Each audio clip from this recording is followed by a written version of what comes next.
Hello, everyone, and good afternoon, good evening, good morning, depending on your time zone. I know that here in Australia it's in the afternoon, so welcome.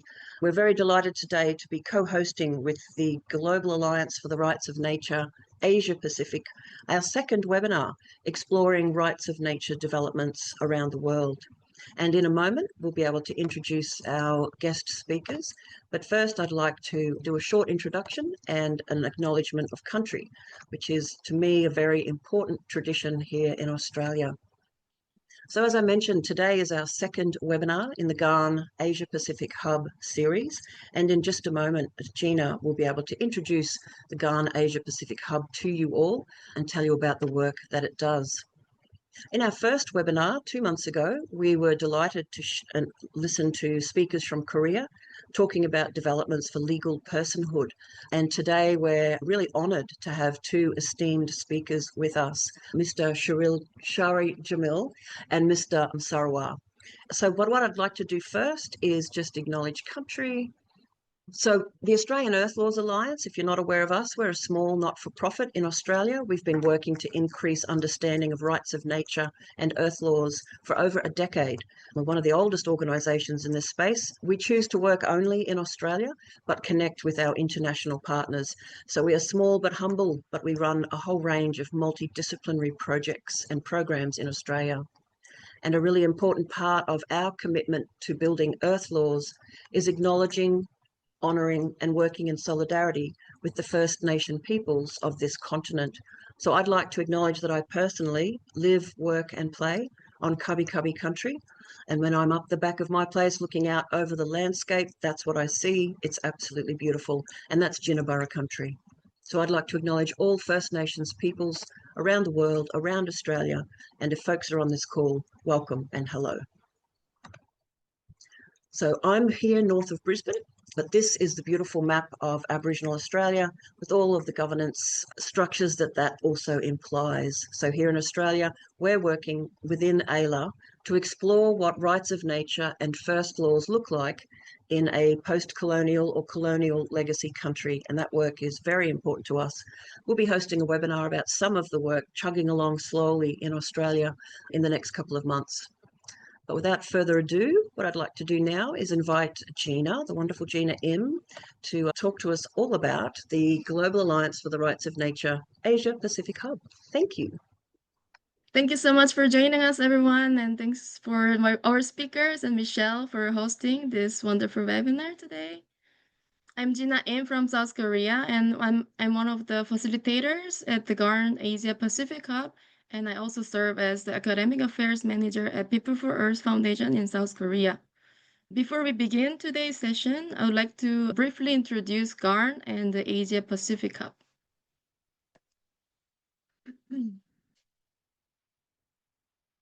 For those who may not be familiar, GARN stands for Global Alliance for the Rights of Nature, which was founded in 2010 by global leaders who played a key role in advancing the Universal Declaration of the Rights of Mother Earth in Cochabamba, Bolivia. GARN is a global network committed to promoting legal systems that treat nature as a rights-bearing entity, ensuring that rights of nature are recognized, respected, and implemented around the world. Within GARN, there are 5 regional hubs, including our hub, Asia Pacific Hub, and 4 thematic hubs. GARN also holds the International Rights of Nature Tribunal each year. The Asia Pacific Hub was created in 2022 during GARN's global gathering in Siena, Italy, to foster collaboration, outreach, and meaningful dialogue like our webinar right now in our region, and which is incredibly diverse in language, culture, and ecosystems. Currently, we have members from more than 20 countries, and our activities include outreach programs in Nepal, youth training session in Sri Lanka in 2023, and we also hold country-specific meetings online to introduce our hub and also build connections for future collaborations among members or with us, our hub too. And last year in April in the Philippines, we had our very first in-person gathering, with rights of nature advocates from 9 countries. It was a very meaningful moment as it marked the formal launch of the Asia Pacific Cup, and we also announced the Mount Puro Declaration, sharing our commitment to advancing the rights of nature movement in the region and also strengthening regional solidarity. We also had a chance to visit the indigenous community living near the Sierra Madre Mountain in the Philippines, which is under threat from a large-scale dam project. This visit reminded us of the importance and also the urgency of our collective action.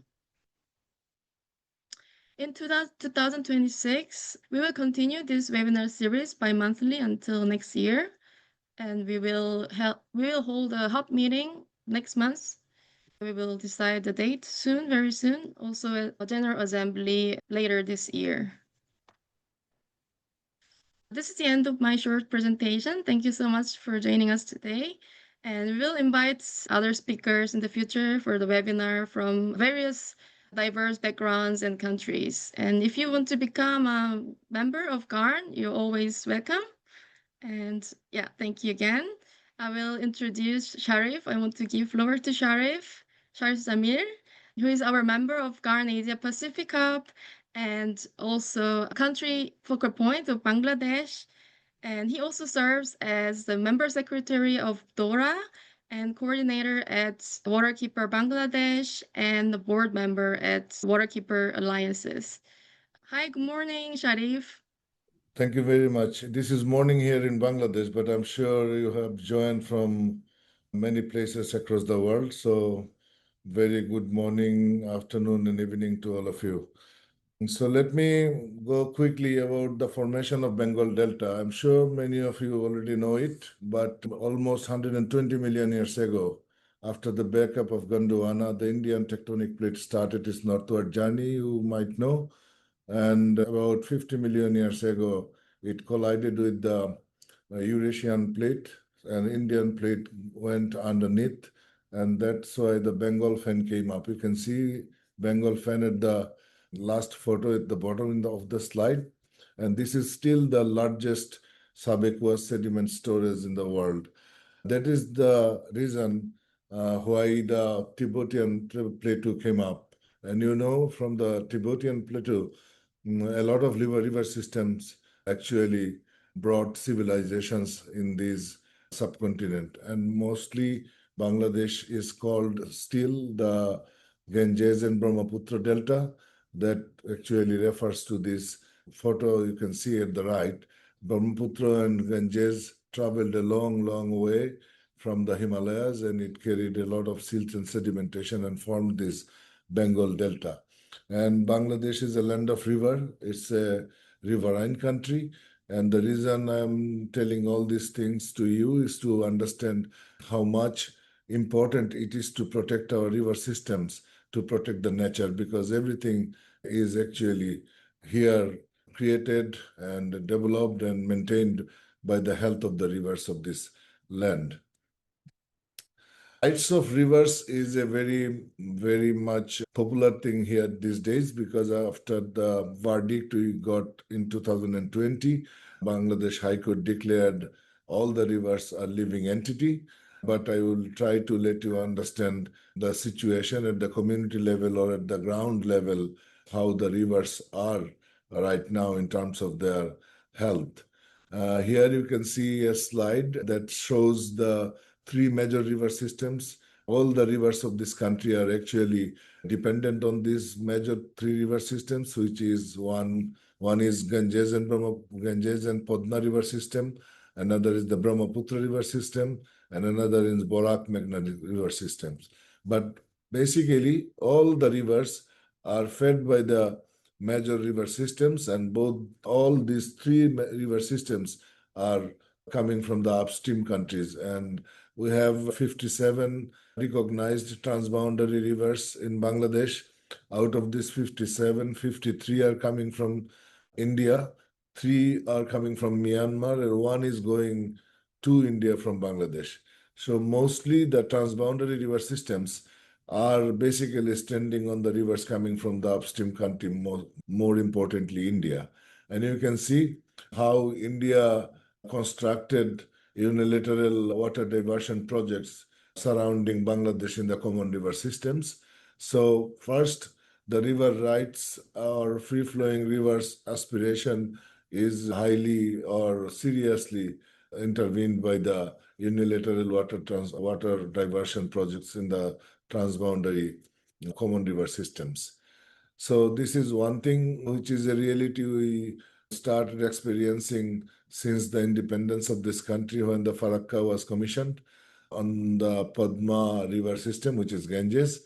And then we have crisis inside the country. But I do not want to go in details about all of it. But we actually conducted three particular study to check conditions of three small but important rivers in this country in terms of the rights of the rivers, what the court's aspiration and verdicts and governance will be discussed by Professor Golam Sarwar. So I'm not going deep dive on this direction. I'm just trying to give you a sense of the practical situation in terms of the rights of the rivers. We studied thoroughly about three rivers. One is Kohelia. It is in the southeast part of the country in Cox's Bazar district, which is in Chittagong division.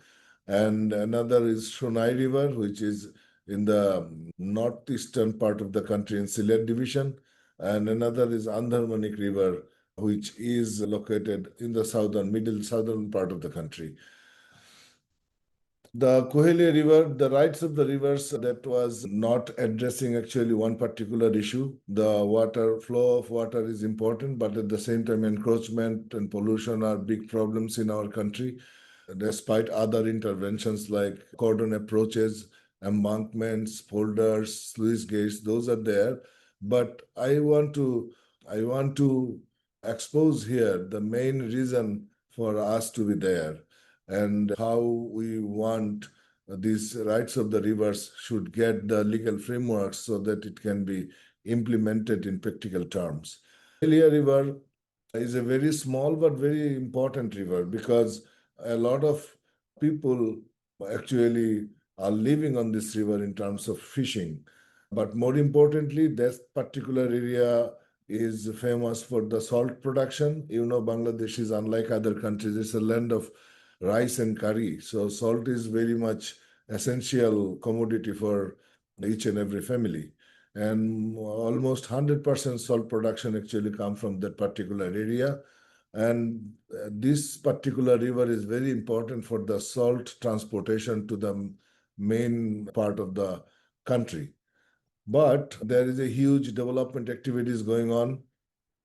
JICA or Japanese government came up with a big development plan. They call it MIDI, Maheshkhali Madarbari Integrated Development Initiative. They're constructing a deep seaport there. They set up power plants. And more importantly, because it is the reason why this river is killed, coal-based power plant, 1200 megawatt coal-based power plant called Madarbari Coal Plant. It's financed by Japan. And that coal plant actually is responsible to kill the river. To construct the approach road to the coal plant, they completely filled up 7.5 kilometer stretch of this river. And that's why the salt farmers cannot carry their salt anymore to the mainland or main part of the country. They need to do a detour and they need to go around a long way to carry salt. So rights of Kohelia is visibly and very much, aggressively violated by not necessarily Bangladeshi government or Bangladeshi construction workers. It is also violated by the foreign entities like Japan. And protests are there. You can see I am walking on the river when it was being filled up. And then there are huge protests from the salt farmers as well to protect this river. And another I told about Shonai River. Shonai River is very small, but that is a transboundary river, very important for the northeastern part of the country. And there is a big commercial building came up on the river, grabbing completely the river area. And we started protesting this from the very beginning when the construction work started. You can see how it was occupying the riverland when it was being constructed. Since 2011, we have been fighting against it with not much success. The construction was held for 2.5 years, and then again it constructed.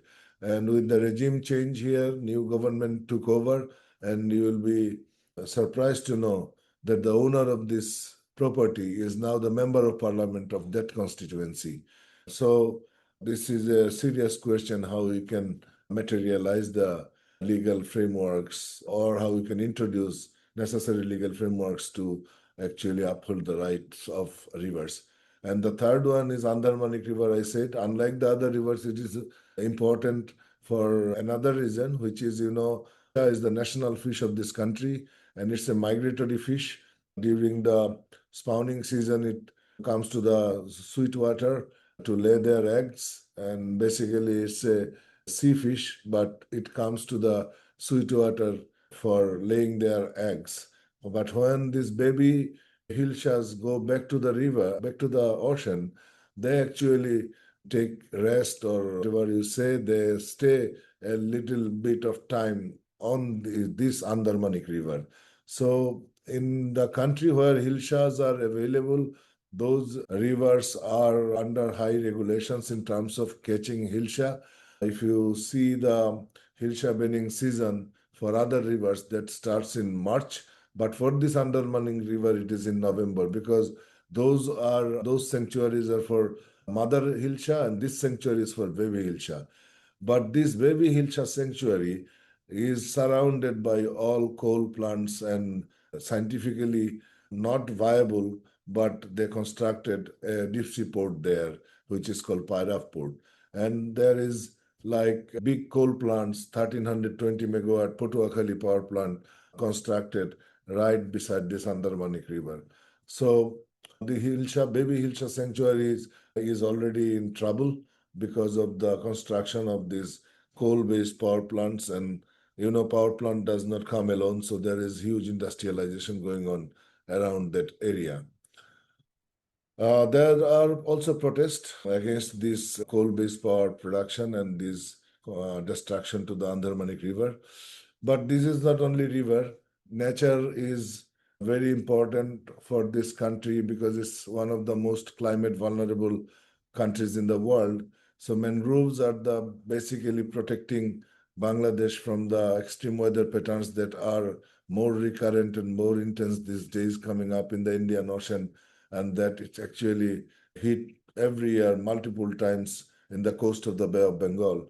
So you might have heard the UNESCO World Heritage Site called the Sundarbans. Sundarbans is also in the coast, and it's the last habitat of Bengal tiger with the dolphin. This kind of rare species is there. But more importantly, it is the largest single-tract mangrove in the world, and it's a UNESCO World Heritage Site. It is also surrounded by coal-based power plant hubs, and that's why Sundarbans is highly endangered. And we started working with UNESCO World Heritage Committee how we can protect this unique ecological treasure.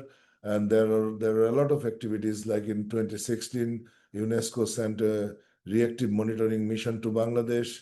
They again sent it in 2019. They asked government to do strategic environmental assessment for the southeast and southwest, both the regions.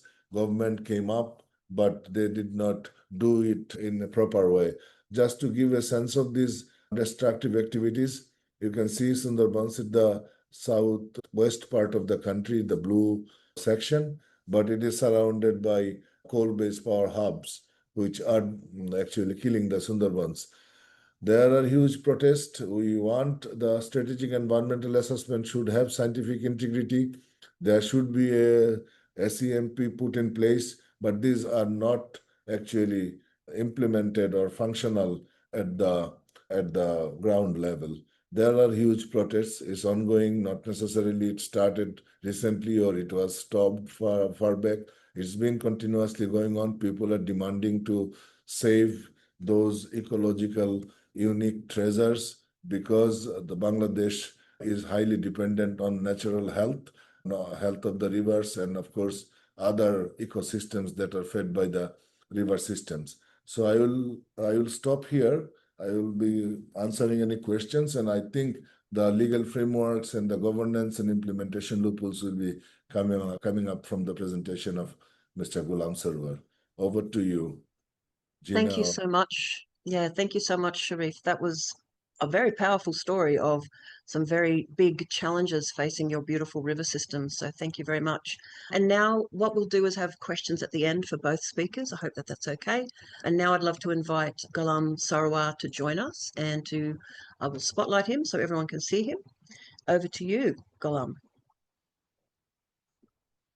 Thank you, Michelle. So good morning from Dhaka, and a very warm welcome to my presentation. The topic which I'll be talking today is rights of nature in Bangladesh, legal innovation or governance paradox. First of all, why I call it a legal innovation. Thank you, Sharif Bhai, for giving the background of rights of nature and the riverine and deltaic perspectives in Bangladesh. And this makes my job much easier to have the context before the legal framework or the legal discussion.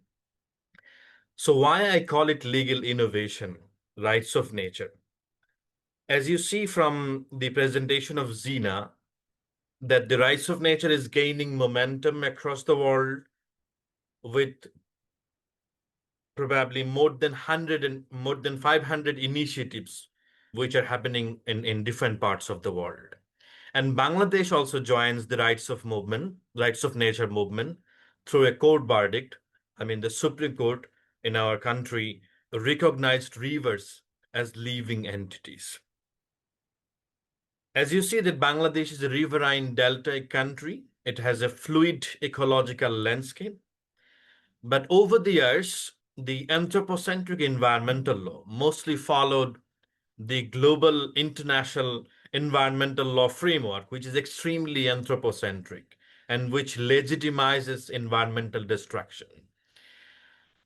Because many legal systems in the world till date are responsible to legitimize and rationalize environmental destruction and the destruction of ecosystems, nature, and that ultimately lead to environmental polycrisis that we are witnessing in this current world. And Bangladesh is not an exception. Over the years, over the more than 50 years of this country, we have made our laws, we have made our policies, we have designed our governance in a way that basically rationalizes the destruction of nature. In this context, when the Supreme Court came up with a judgment that recognized rivers as living entities, so the judgment basically moves from anthropocentric to ecocentric dimension.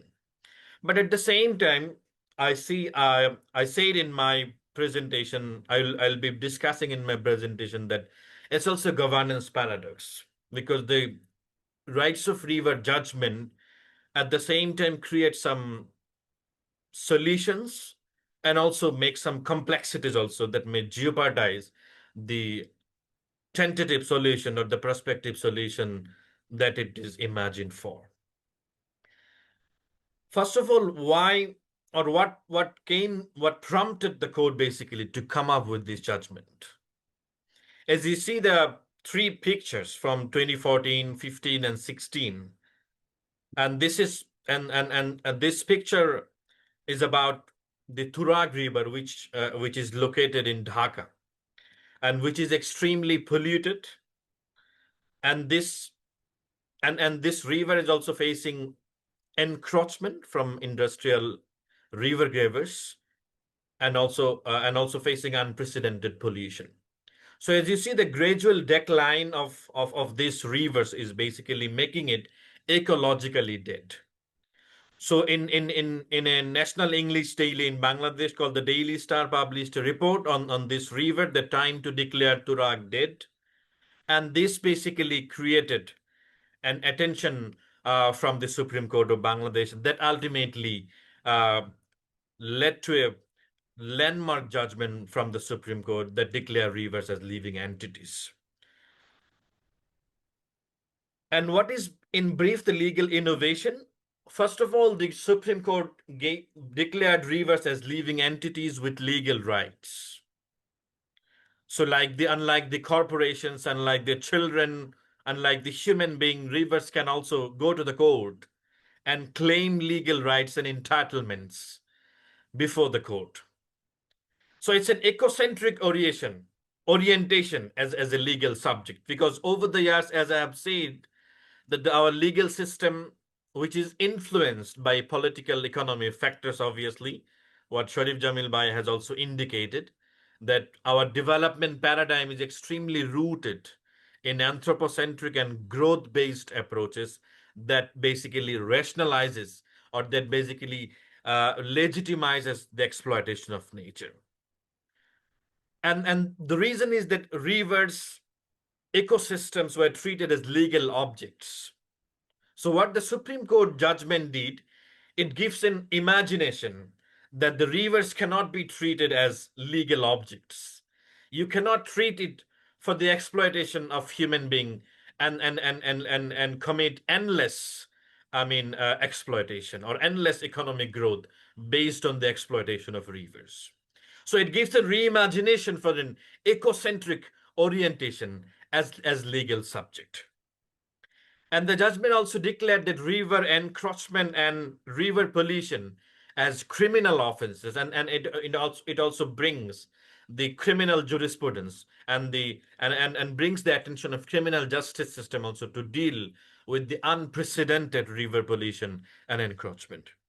And most importantly, the judgment makes the National River Conservation Commission as the legal guardian to protect and conserve and preserve the water ecosystems and the water bodies, including rivers. So with this, the Supreme Court basically has given 17 directives. So I'll not, go into the details of this judgment. I'll be highlighting some of the key aspects of the judgment and the complexities and the paradox, probably that jeopardize the potentials of this judgment. So what prompted the court, that I have indicated before, unprecedented river giving and pollution basically causing river disappearance. Over the last 50 years, as we have seen, that 158 rivers have dried up or near extinction, and more than 56 rivers suffers from extreme pollution. And obviously, pollution is, hampering the river, the water flow of the rivers, and also jeopardizing the ecological health of the rivers. Rivers around Dhaka are considered ecologically dead, and this is acknowledged by the National River Conservation Commission itself. So it's hampering and it causing mostly what it causes basically, what river pollution, what river encroachment cause to the communities, what it means for the communities basically. That, as I have said, that Bangladesh is a delta country, so it has a fluid ecological phenomena which is extremely overhauled, which is extremely disrupted by the dominant development paradigms and the anthropocentric legal frameworks. And the sufferers are the communities, the riverine communities. The riverine communities for hundreds of years, they're living with rivers, with harmonious relationship, with interdependent relationship, with reciprocal relationships. So this interdependent, this harmonious relationship have been facing acute crisis because of this river pollution and river encroachment. And environmental laws, as I have said, the environmental laws are failing. There are a remarkable number of environmental laws, more than 200 environmental laws in Bangladesh, but there exists widespread failure of enforcing environmental laws. And this failure leads to normalized non-compliance in our context. As you see that industrial expansion, and the rapid urbanization, mostly in Dhaka, basically normalize the non-compliance of environmental laws. So it's the political economy, it's the maldevelopment, it's the polluted development that basically helps to normalize the non-compliance of environmental laws, and it leads to fragmented environmental governance also, and which is mostly bureaucratic-led, top-down governance, undermining the local communities on the ground. So this basically prompted the court to come up with this radical transformative judgment. As I have said, the rivers and Bangladeshi people and the riverine people are extremely connected, interconnected, which is the core aspect of the rights of nature movement across the world. That people and river are not basically, in a competition scenario. They are in a collaborative, harmonious, relationships. So in our context also, Bangladesh delta, as a delta country, it has historical, cultural, and socio-economic aspects that the rivers and the communities are living interdependent relationship. The cultural affinity and belongingness of the communities are interconnected with the rivers. As I said, that rivers through their waves, tributaries, distributaries carry an image of a society which portray the ups and downs of the stories of the people's lives and livelihoods in our context. And what legal personhood means or implicates in our context, basically, as I said, it provides a new way, new imagination of looking into the relationship between people and nature, between riverine people and the rivers in our context. So it is infusing legal system with ecocentric values, going from the dominant anthropocentric or it goes direct or it provides direction to a post-anthropocentric approach that challenges the law's individualistic and instrumental paradigm that I have said, that the current legal system consider river as legal objects, consider rivers as properties, resources that basically justifies their exploitation. So what legal personhood does, it basically recognizes the rivers' interdependent relationships. It was declared as a special measures in a specialized important circumstances that I have just underscored in my previous slides. So what the court used the legal interpretation to come up with judgment. The court obviously used the constitutional provisions that obviously recognized environment in our context. Article 18A of the Bangladesh Constitution basically recognized, or it imposes obligation on the shoulder of the state that you have responsibility to protect and preserve the state. And Article 21 of the Constitution also makes the state as a trustee to conserve and protect the natural resources, which, as we all know, that public trust doctrine is mostly, exercised as a tool, as a legal tool to come up or to implement the rights of nature, paradigm or the rights of nature discourses. And in our context also, the Supreme Court utilized this public trust doctrine to implement the rights of nature paradigm in our context, and it obligates the state as a trustee to protect all natural resources and ecosystem in our context. Interdependence, what the judgment has covered, also the interdependence of humans and nature, that just like a guardian who always seeks to protect and develop their children, mankind also, humans also are also responsible to protect and develop the environment as its guardian. So it's again promoting an interdependent relationship, not a competitive aspects rather than a collaborative aspects, because the human existence depends on the state of the environment, which is rooted in Earth's jurisprudence, an ecological jurisprudence that basically says that people will live with an interdependent relationship, not with the human dominance or the primacy of the human being, or the primacy of growth-based development will be subordinated to nature. That basically, rooted into the discussion of Earth jurisprudence or ecological jurisprudence. So nature expects lawful behavior from mankind or from humans, which indicates that nature has a legal right to sustain itself. That is basically the rights of nature paradigm. And the rights of nature obviously has also challenged the dominant paradigm. As I have said, it provides an ecocentric orientation to our dominant development paradigm, including the sustainable development, because sustainable development is a buzzword which is being used in our development plans and policies. But at the same time, we need to understand the paradigm of sustainable development is also extremely flawed, because the sustainable development is also basically in another, a new bottle, basically. To justify the same development logic, to justify the same growth-based logic, basically.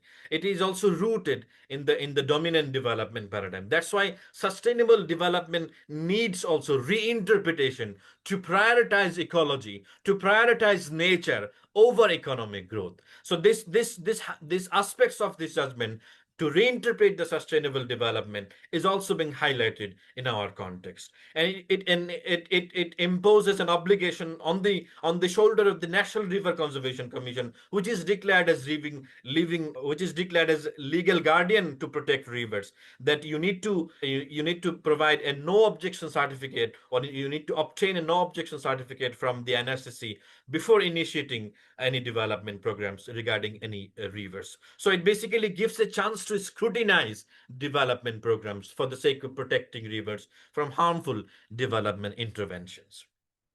So what are the potential implications that I have just highlighted from this judgment? So it provides a new kind of imagination to reorient human behavior with ecocentric orientation, and an ecocentric orientation of law and policy mostly.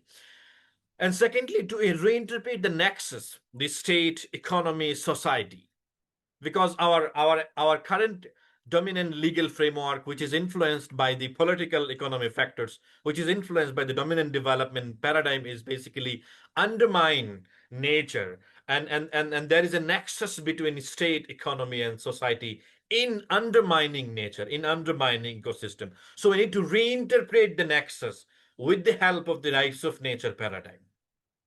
And if we need to challenge the state-based top-down governance approaches also, which rights of nature is offering a new paradigm. To challenge the growth-based development that I have just highlighted, I'll not be repeating on this, to reinterpret sustainable development with ecological priorities, with the primacy of nature. In a deltaic country, how can you imagine growth over nature? So we are advocating rights of nature, that the sustainable development needs reinterpretation with clear prioritization of nature over economic growth. And that's how we can basically embed ecological community governance. So we need to go back to the community to learn local knowledge, to learn local practices that were historically helpful to protect rivers across the country. So we need to integrate ecological community governance in our context. And governance paradox, the final few slides of my paper, why I call it governance paradox. So the judgment created some complexities also, which may jeopardize the potential of the judgment, or the potential paradigm which Bangladesh is imagining in terms of rights of nature. Because the NRCC, which is considered as the legal guardian in our context, because the guardianship arrangement we see for the protection of rivers see a diverse arrangement. For example, in Colombia, for the Atrato River, we see a collaborative approach. So it's the collaborative between governance, between government and communities. But in our context, excuse me, and in the Indian context also, we see that when the rivers Ganga and Jamuna was given legal personhood, they assigned guardian to the government entities. And in our context also, our Supreme Court also assigned legal guardianship to the National River Conservation Commission, which is a bureaucratic body runs under a ministry of the government, which I consider as a problematic aspect. Unless and until you make a combination of hybrid governance by making a formalized alliance between state enforcers like River Conservation Commission and the communities, the guardianship arrangement might fail. Because NRCC, the National River Conservation Commission, is extremely failing, since it is a government organ. And a government organ, how can it hold the government encroachers accountable? Because in our context, environmental pollution, rivers encroachment, river pollution are mostly caused by government agencies, state agencies. So how a government entity can hold the government agencies accountable, being itself as a government entity? So it again rooted into the top-down approaches, which rights of nature wants to dismantle. The this is one of the paradox or the dilemma we are suffering from the rights of nature paradigm in our context. So it again relies on the bureaucrat-led top-down governance, which is extremely failing our nature over the years, as we have just discussed. NRCC over there has become ineffective. It doesn't have any legal mandate. It doesn't have any enforcing authority even to protect and oversee the governance of the rivers. And most importantly, the judgment has extremely failed to explicitly acknowledge the role of communities in river governance. So in a delta governance that I have repeatedly underscored, the communities have a bigger role in river governance over the years. They have traditional knowledge, they have local practices, they have cultural rights, they are in a deep, reciprocal relationship, but the judgment has failed to explicitly recognize the role of communities in river governance. That makes the whole governance as a paradox that may jeopardize the governance arrangement in relation to rivers. So my final slide is basically we should move ahead. And how can we move ahead with this new paradigm that is basically challenging the dominant development paradigm, that is challenging the dominant anthropocentric paradigm? How can we move forward basically? So we need legal reform. We need an overhaul and a legal reform in our context. And this is basically this should come parallelly from across different jurisdictions, so that we can also challenge the international environmental law, which shapes and influences the domestic environmental law. So we need legal reform to integrate, to embed ecocentric aspects and ecocentric orientation of law. Secondly, we need hybrid governance, that I have just said, that we need hybrid governance by making a formalized alliance between state enforcers like NRCC, like Department of Environment, which is a demigod in our context, and which is extremely corrupted body in our context, or a politicized body in our context, that basically facilitate the destruction of ecosystems. So we need to challenge those bureaucratic top-down governance with the hybrid governance, with the active participation of the communities.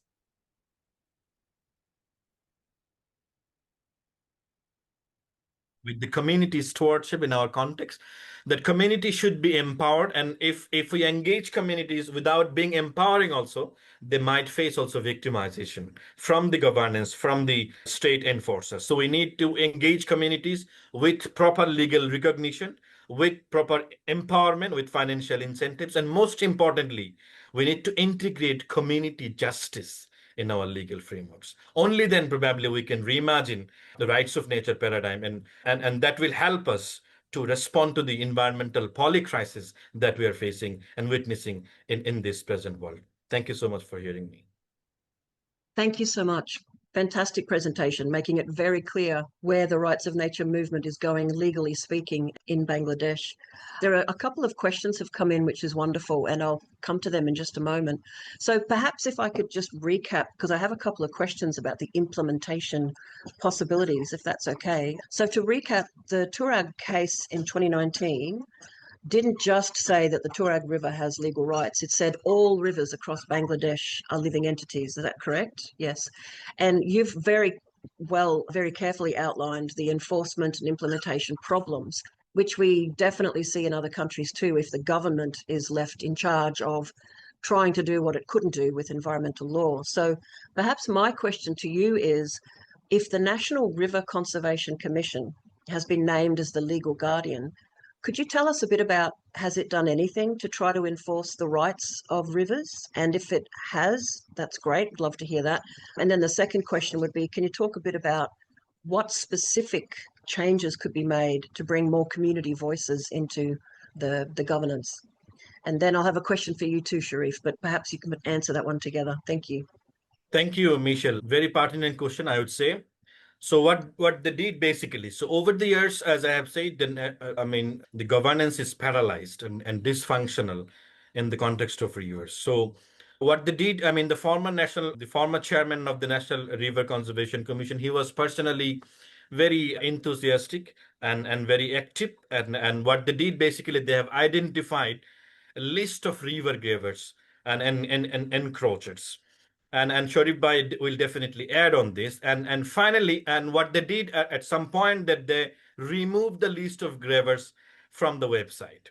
And that this indicates that there was some political influence, political intervention, and which basically subsequently helped to remove the incumbent chairman. I mean, the former chairman also, and I mean, an NRCC chair was removed because of his active involvement with the river governance. So this indicates that how the NRCC is being, I mean, politicized and at the same time interfered by political and bureaucratic interventions. So this one thing they have done, and what they recently has done, what we have noticed, that they have drafted a law by declaring rivers as living entities and accommodating the aspects of the directives of the judgment. But at the same time, this arrangement of the law, how they are reimagining of the law, has some extremely faulty aspects, because in this drafted law also they have failed to come up to integrate the communities mostly, and they are still relying on top-down governance. So this will make the same problems more complex. So even if there is a draft law, I think this draft law needs more reimagination. This is one thing. And the second thing, this relates to your second question, how we can, I mean, integrate the community voices. What I said, that communities are working across the world. And I can see Sharif Bhai is working a lot on community engagement with the rivers. I mean, he has contributed to develop a vast, wide network across Bangladesh with the communities. So communities are there on the ground. So we need to mobilize them basically with legal recognition, with integration of communities into the governance, and with providing incentives, and so that they can empower themselves. So that's the way we can basically integrate the community voices. Thank you. I'm sure that Sharif Bhai will add on the community perspective. Yes, I'd love to hear your thoughts, particularly on the role that you and your groups have played in protesting and raising awareness of the plight of the rivers. Sharif, your comment? Yeah, thank you. I'm sure you already have heard from Sarwar Bhai that we not only got the legal framework to protect our river systems when the rights of rivers verdict came up in 2019. Since 1950, when the State Acquisition and Tenancy Act was introduced in this land, then the land management manual to the Deputy Commissioner says how they need to protect the river systems. And in 1966, the port rules also says what would be the legal definition of a river and what could be the legal size of a river in Bangladesh. So the River Conservation Commission was introduced before this verdict coming up. And there were several chairmen, as you heard from already him, that one chairman was very proactive when he wanted to protect the river systems. So he came up with this list of encroachers with the existing river legal frameworks. But at the same time, he also introduced a unique thing, which is river conservation committees. He instructed the deputy commissioners, which is the district administration head, to form a district river conservation committee. Similarly, the sub-district river conservation committee and divisional river conservation committee. And those committees were supposed to include community leaderships in the committee. And that committee was supposed to do regular meetings in terms of follow-up and monitoring the encroachment, river quality, and etc. But unfortunately, since he left the office, that committee did not regularly have their meetings, and they did not come up with any more actions in terms of protecting our river systems. So basically, whatever legal frameworks you come up with, it needs the institutional goodwill to implement it. And that actually is very much dependent on the person who is running this department in a country like Bangladesh. And political will is very important to make this possible, because when this verdict came up, that very chairman actually came up with a draft how it can be implemented, because the court verdict did not only recognize the rights of rivers, they also said how it should be operationalized. As for example, they said they expect government would take proper initiative to actually give legal empowerment to the River Conservation Commission so that the other line ministries or departments who are managing our river systems can be accountable to a mechanism run by the River Conservation Commission. So in conclusion, I must say what legal frameworks we come up with doesn't matter if we don't have the goodwill of the government or leadership to implement it, and which is very much lacking in our country. I am sure legal frameworks are important, but at the same time, implementation is more important than the legal frameworks that come up. And to empower community, it's not necessarily empowering socially. We have to legally empower them if they want to take part to effectively managing our rivers in a proper way. Thank you. Thank you. And we find the same issues in Australia and in other countries all around the world, this endless debate that the governments of the day see that think that they are in charge, but they do not put the effort, resources, or human power behind actually enforcing any of the existing or new laws. We've got just a couple of minutes for a quick couple of questions. Janif has asked a good question for Golam. She says, thank you for your powerful presentation. Do you think the enforcement of the rights of nature in Bangladesh would have been different if it was done through a legislative act rather than a judicial decision? I think the question comes with my previous discussion that the judicial recognition or the judicial pronouncement is not enough, obviously, and it could be better if we can come up with a law that basically creates a whole benchmark for the implementation of the rights of nature, because we see lots of Supreme Court directives or High Court directives that basically created benchmark for landmark rulings for expanding the jurisprudence of environmental. But on the ground, we see no implementation of the court directives, which makes, again, which raises the question of integrity also of judicial directives. So obviously a law can work much better than the judicial recognition. Thank you. And just one final question for both of you. It's actually a very paraphrased question from Claudia. When the rights of nature decision was being developed or even argued for, to what extent was rights of nature also addressing the drivers of the environmental problems in the first place, such as the land use, the economic issues and poverty?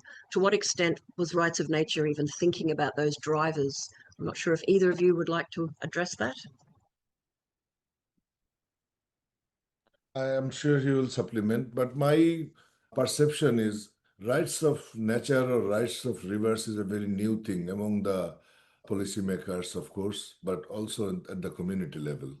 I mean, like still people think river as a commodity. They just go and exploit the river systems everywhere. So the rights of rivers itself requires some community interpretation, how they can understand the importance of it, they can understand the scientific reality behind it, and they can relate it to their life and livelihood. If the community can understand and realize that, then the policymakers will be coming up on board. Thank you. Wonderful. And Golam, a final comment? Yeah, obviously, I agree with Sharif Jamil by that community engagement in terms of community engagement, also we need to be cautious so that the community might not face the burden of the governance. So we need to be very cautious with proper recognition, proper incentives, and obviously by integrating them into the governance and the justice system, not mere recognition and in paper recognition, but with some physical, recognition infrastructure that is currently lacking. So that basically can help us to integrate the communities into the governance. Thank you so much. Look, I think we could have had a multiple-hour conversation about this, and I'd love to invite you both back later in the year, both for the Asia Pacific Hub and also for some rights of nature workshops we'll be hosting in Australia. It'd be good to have some online discussions about how we really focus in on the community role, how we define community, how we support their role, and how we can implement some of these great ideas. But for now, I do apologize. We'll have to jump off. A huge thank you to our wonderful speakers, and a thank you to Gina Im, my co-pilot in our webinar series. But for now, thank you, everyone. The recording will be available on the GARN website and the AILA website within a week or so. So again, thank you to our wonderful speakers. and have a lovely morning, afternoon, evening, and day in general. Thanks so much, everyone. Thank you all. Bye. Bye-bye.